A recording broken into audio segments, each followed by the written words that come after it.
Having done some research in the subject area of integrity, I can define integrity as a moral and spiritual character of authenticity where one's thoughts, feelings, and words are in congruence with one's behavior. And of course, recognizing, acknowledging, and respecting what belongs to others. It also involves transparency in relationship with others. So now if I'm using the word integrity as an acronym, it will mean that a person with integrity will be integrated, that's the I. The N will be noble, the T, truthful, the E, empathetic, G, good, R, respectful, I, interested, T, trustworthy, and Y, yearns for knowledge.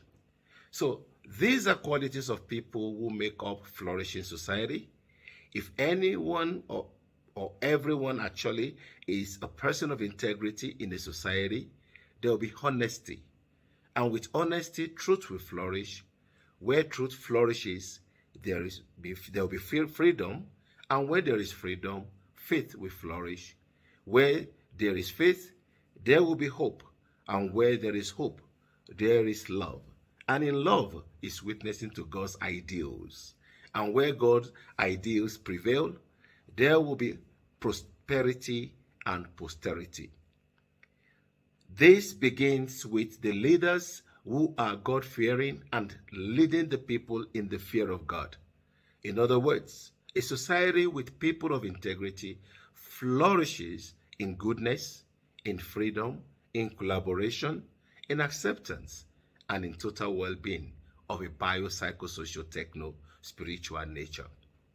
So integrity is not only limited to a personal or societal value, it is an imperative value in academia, especially in research.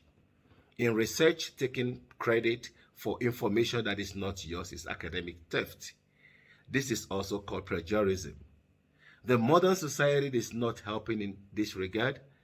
With the proliferation of information on the web and social media, it is becoming more and more difficult to know what intellectual property of who is the information. This promotes lack of integrity.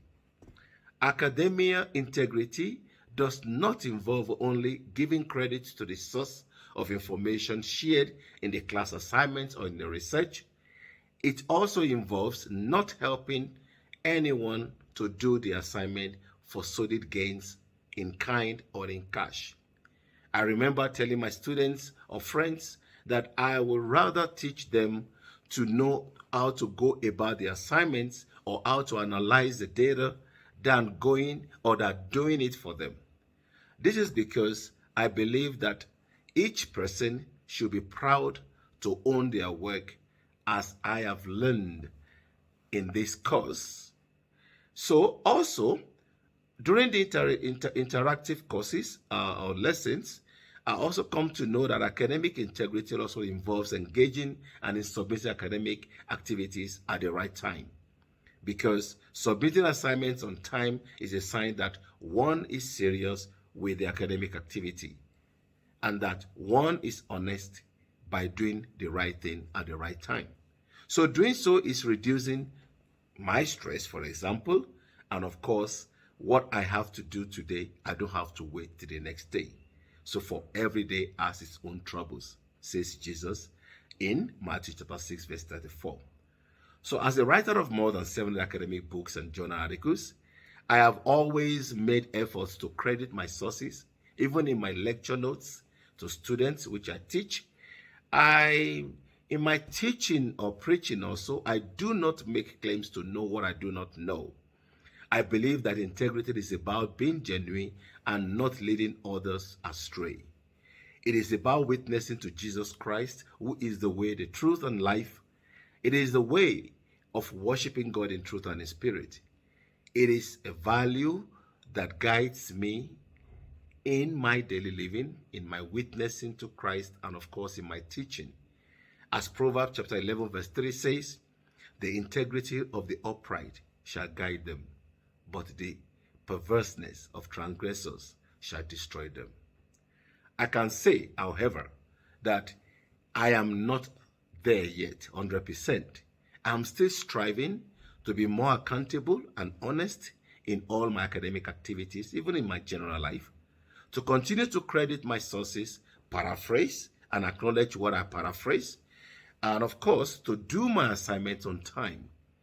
I know I may have accidentally plagiarized or innocently plagiarized. At least in my last submitted assignment, the plagiarism software used by SATs highlighted a cited direct quote that I made in the assignment, that it was picked whichever way. And of course, it also indicated that I paraphrased the words that came from my own head, you know?